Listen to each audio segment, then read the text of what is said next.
Okay, now it's time for another special Washington, D.C. edition of the Morning Mix, where we kick around the hot topics everyone's buzzing about. Last time around, Donna Brazile got her own buzz going by calling Larry King a hottie. She's back today, along with the youngest member of Congress, Republican Aaron Schock of Illinois, 29 years old. You're making us both feel old this morning, but we do have a lot to talk about this morning, so let's get right to it. Starting out with Elena Kagan, the president's nominee for the Supreme Court. Looks like a sure thing, right, based on today's facts for confirmation. But as I talked with Jake Tapper in the first hour about raging debate on the internet, on cable, about her private life, here was Bill O'Reilly on The View. They put a softball picture on and they go, oh, they did that because she's gay. Do you think How it matters? insane is that? There are issues about don't ask, don't tell, and gay marriage. Mm-hmm. That's going to come to the Supreme Court. Gay marriage will eventually, okay? So, yeah, it's not irrelevant, but should there be a witch hunt on it? Should that be the focal point? That's insane. Now, Donna, this is a weird one because Elena Kagan has told the White House she's not gay. No one's come forward with saying that she is or claiming with any firsthand knowledge that she is. Her friends say she isn't. I guess the question is it relevant, and should the question even be asked? I don't think it's relevant, George. And the only reason why this is being talked about, of course, is because there's a double standard. When you're a woman, you're single, you're childless, you face a ridiculous double standard. Look, her personal life is being examined like a major case on the docket. Didn't David Souter get something similar? It wasn't the age of the internet in the same way. But. Well, yeah, but again, I think this type of whisper campaign has no credibility in the process, and now the media is questioning why others in the media, are examining her personal life. Congressman, I know one of the things the White House is frustrated by is that they say this whole debate is being pushed by partisans on either side, conservatives who want it out there, and gay and lesbian groups who do as well. Right. I think it's unfortunate. I agree with Don on this one. I think, there are so many real issues that are going to come before the Supreme Court that the senators on both sides deserve to know her positions on constitutional law issues. What do you most want to know about? Well, I think I would agree with then Senator Obama when he was questioning then Harriet Miers, who was President Bush's first nominee, when he rightfully said, when you bring forward a justice for the highest court in the land with no judicial track record, there's going to be additional scrutiny and additional questions about where she stands on a whole host of issues, simply because there's no track record on where she's going to come down on the rule of law.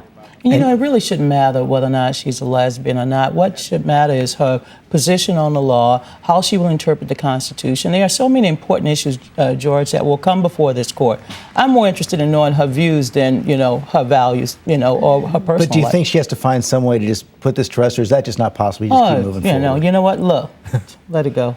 I think, this all started, unfortunately, I think, back during the Bork nominations. When they, that was really the first, they went and got all his videos that he had rented and published it in the newspaper, completely irrelevant when it comes to the qualifications of the Supreme Court justice.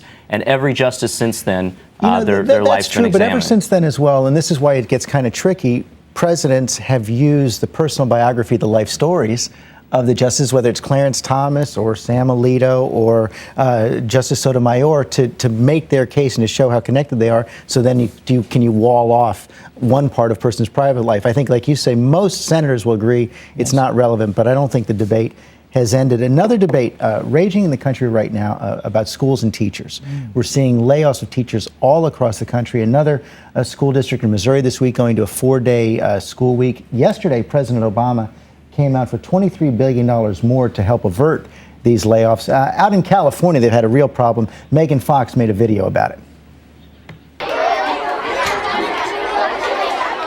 Are you our new teacher? Sweet! Oh, no. No, I'm sorry. I just thought this was the library. Wait, you guys don't have a teacher? She was laid off. And then they combine our class with another teacher's class. The kids in this room are multiplying faster than my headlight. Come on, dude. Hi there. Jack Slater from Governor Schwarzenegger's office. Are you the teacher? No. I'm just waiting for my boyfriend. Oh, well, you're their teacher now. Congrats. Got 2 more kids for your class. Big problems, Congressman, across the country. I think you were on a school board when you were 19 and just became a congressman at 28. But how about the president's proposal saying, okay, we've got to avert this. We need a lot more money to hire the teachers back? Well, I think it speaks to the lack of Congress and the administration to really propose true stimulus to the economy. The fact of the matter is the way you fund education is through economic growth, through local, state, and federal government revenue increases. And the stimulus bill, of course, last year was supposed to create that shot in the arm to generate the growth that we needed to generate new jobs that ultimately would have generated additional revenue. And unfortunately, the stimulus has failed to do that. But isn't that what the president would do now? Well, I don't think more federal bailouts of school districts is going to create long-term economic growth. The stimulus bill gave a 2-year shot in the arm to education. It had a ton of money for education spending. And what it did is create a sugar high for school districts to artificially inflate their budgets from federal dollars. And unfortunately, we don't have the growth in the economy to keep that spending going. This recession has had a tremendous impact on our economy. And if you want to know just how bad it is, look across the country. 29 states in the District of Columbia, they're making significant cuts in education. In the state of Illinois, they have reduced the budget by 10%. That will impact early childhood education, pre-kindergarten. So we have to make a decision whether or not this investment is worthy of the fight and the sacrifice of the American people. I believe it is. We need to train workers for the new technologies of the future. We only have a few seconds left. We've been playing that little kid's Beyonce video all morning. Congressman, you represent Peoria, Illinois. How's that going to play in Peoria? 10 seconds. I do not believe that plays in Peoria. You know, I saw that video and just shook my head. I've got nieces and nephews that age, and I thought, my first question was, what's wrong with those parents? And that is the last word this morning. Thank you both very much.